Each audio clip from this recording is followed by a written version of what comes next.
muncul sendiri datang di rumahnya gitu. Jadi seolah-olah itu ada di sana, ada di sini, ada di mana-mana gitu. Kadang ya percaya ya enggak, karena enggak merasakan sendiri gitu. Saya ingin ingin mengcompare aja, apakah kemudian Romo Edi ini pernah mengalami hal yang sama kira-kira. Misalnya Romo sekarang ada di sini terus tiba-tiba ada yang merasa didatangin begitu. Nah, supaya kita benar-benar ngeh Romo bahwa hal-hal yang begitu itu memang nyata adanya atau gimana? Monggo Romo. Ya, kalau bicara tentang nyata dan tidak nyata, maka saya simpulkan itu tidak nyata. Tidak nyata. Karena saya tidak merasakan. Adapun kalau nyata, itu terbukti ada saksi. Ada saksi. Nah, jadi kalau kesimpulannya adalah sesuatu hal itu tidak ada yang mustahil apabila Allah menghendaki. Kun fayakun, apa yang diinginkan maka terjadilah. Hari ini di hari pertama Senin tanggal 21 pagi sekitar jam 10 tadi saya didatangi oleh Mbak Wati. Jadi mohon maaf, memang ini biar jelas, tidak abal-abal, saya sebut namanya saja. Beliau itu saya datangi, mimpi saya datangi, saya memberikan syarat dan saya minta beliau untuk selamatan di sini.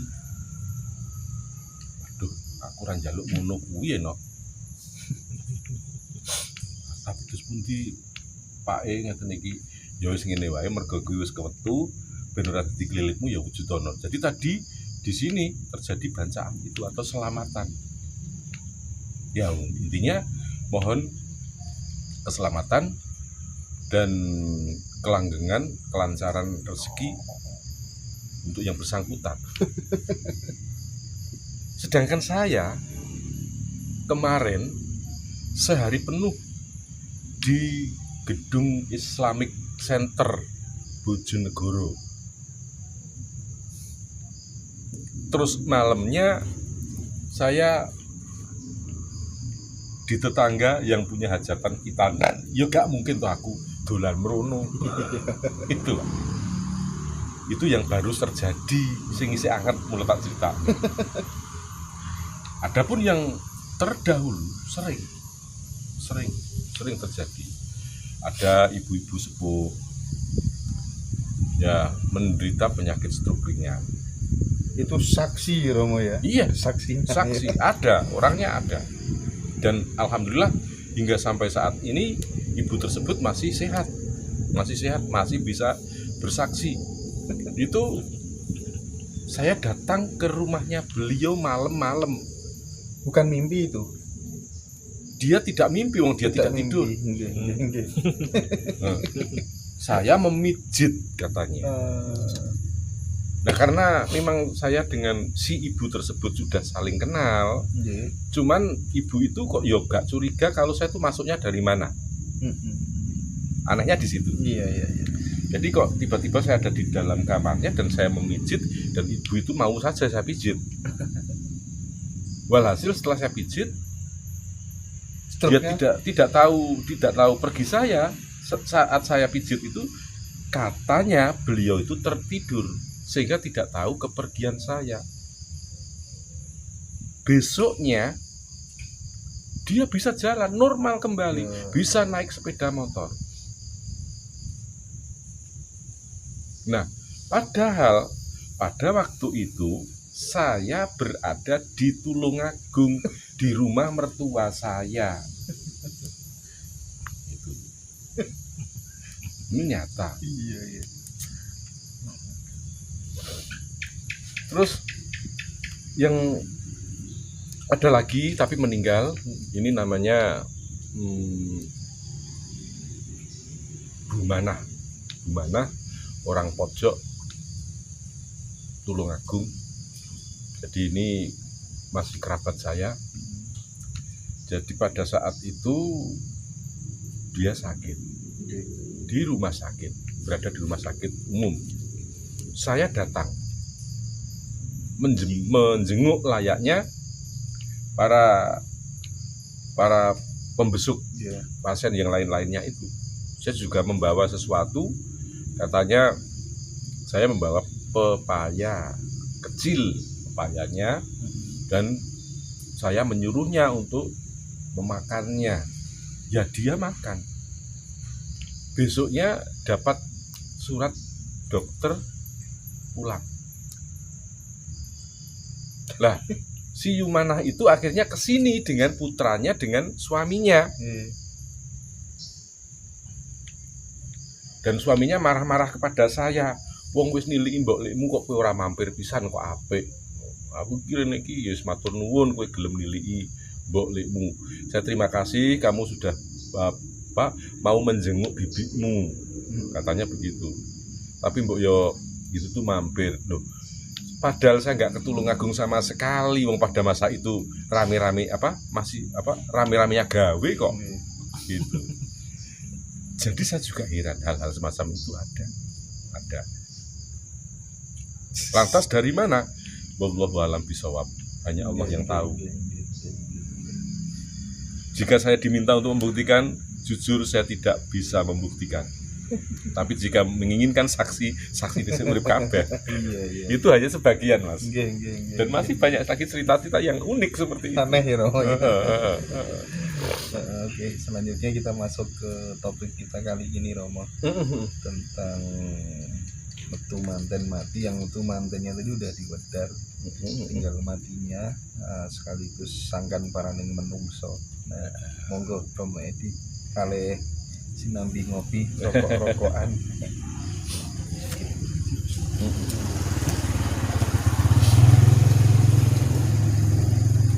Kelahiran dan kematian itu sesuatu yang tidak bisa kita tafsirkan. Kematian itu banyak orang yang takut akan kematian. Tapi tidak sedikit orang yang belajar tentang ilmu kematian. Jadi banyak orang yang takut akan kematian. Namun tidak sedikit orang yang mencari ilmu tentang kematian. Bagaimana kok seperti itu? Ya karena mereka ingin mencari kelak kalau mereka kembali, bisa kembali ke alam yang sempurna, tidak menjadi arwah yang penasaran. Lantas sebenarnya kemana kita mati itu? Wallahu a'lam bishawab. Kita konon ada yang bercerita sesuai dengan amal perbuatannya. Jika perbuatannya bagus, maka langsung menuju ke surga. Hingga nanti tiba saatnya di titik hisab atau pada saat perjanjian. Nah, yang tidak ke surga di neraka lah.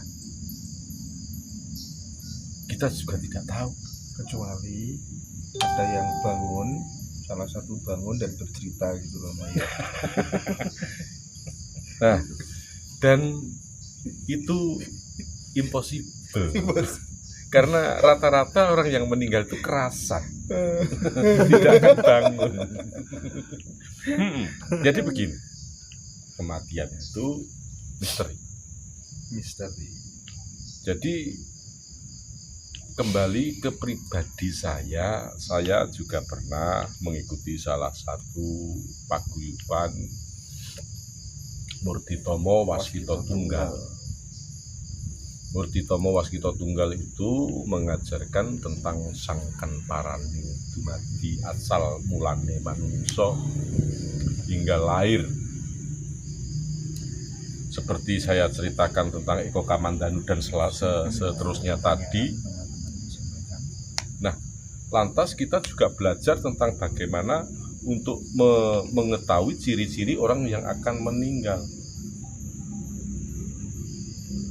Tapi setelah saya hafal dan saya ketahui, toh nyatanya saya juga lupa bahwasanya itu orang akan meninggal. Mengapa demikian?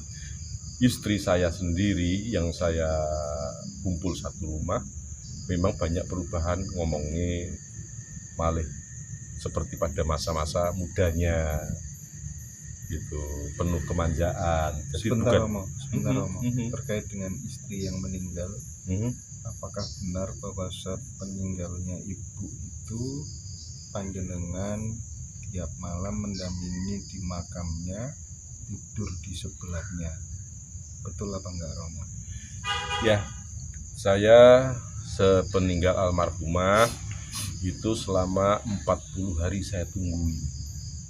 Dan kalau saya tidur di sebelahnya, banyak orang yang mengatakan itu memberatkan sukmasi jenazah. Bukan itu saya. Jadi apa yang dilihat oleh orang-orang itu tidak seperti yang saya pikirkan. Jadi saya hanya bukan menangisi si mati, orang mati. Saya ikhlas. Saya ikhlas. Dan ini adalah sebagai bentuk imbal kasih saya kepada beliau semasa berjuang bersama-sama.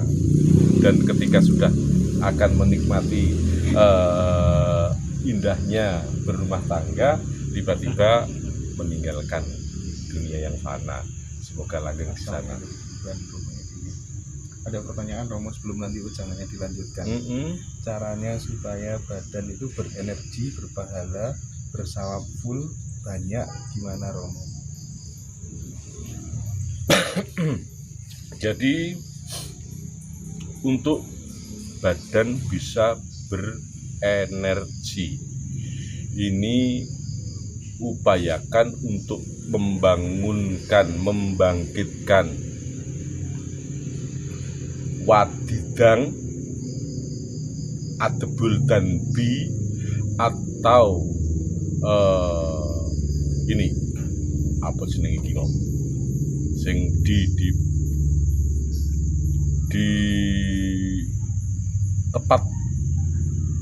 tepat di atas dubur. Jadi tulang ekor. Tulang ekor. Ini coba upayakan untuk bermeditasi, bersemedi, beryoga. Ambil napas, tekankan di tulang ekor. Ini yang disebut tenaga kundalini. Ini yang disebut wong Jawa ngarani balung adebul dan bi wadidang utawa silit kodok. Jika ini mampu dibangkitkan, maka tenaga panjenengan atau tenaga kita itu melebihi 1 ekor kuda. Jaran. Lah, terus apa bisa dibuktikan? Saya pernah mencoba dan saya juga pernah latihan tersebut. Ada beberapa orang yang melihat atraksi saya pada saat di sebelah sini masih ada warung toa itu. Kijing untuk orang meninggal yang ini sedianya diangkat orang 3 dari kendaraan Koltepa itu, tak angkat dewean, Mas. Tak pikul dewean. Iya. Ya demo jawane ngono pamer kene. Kalau kemutan kalau namanya ingat itu saya jadi malu sendiri. kok ya iya tenan gitu. Jadi maka sekali lagi jika ingin energi tentang kekuatan itu muncul, berlatihlah terus untuk membangkitkan kundalini. Cara seperti itu.